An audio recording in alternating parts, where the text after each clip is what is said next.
Why is an article a part of speech when there are so few of them? Wonderful.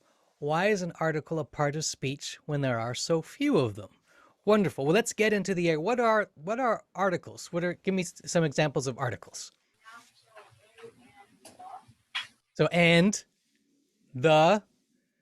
So and, the, an, a, the. Great. Well, these articles. There's not many of them. Like compare them to verbs.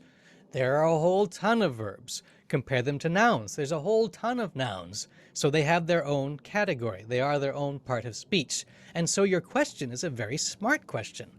There's only a handful, two, three of these little article things. Why do they get their own category? Well, consider this. How many times have I used an article in just when I've been speaking with you? Why? A lot.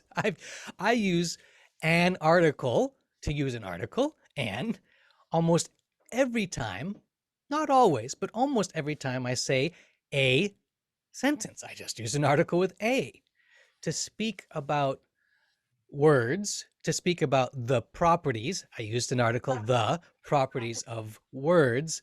I often have to use an to use an article. So that even though articles are very small words, they are very useful words, and they are words that we use all the time. And in fact, they are words that we use so often that we often forget that we use them.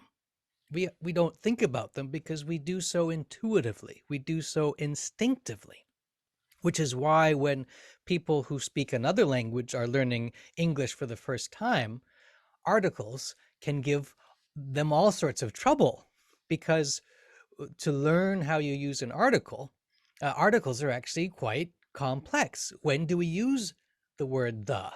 When do we use the word a? When do we use the word an instead of a? All of these things are so deeply embedded in our experience of language that we just run with them. And this is where grammar is so useful because it helps us to see more clearly what we're doing with words all the time. So thank you very much for that excellent question.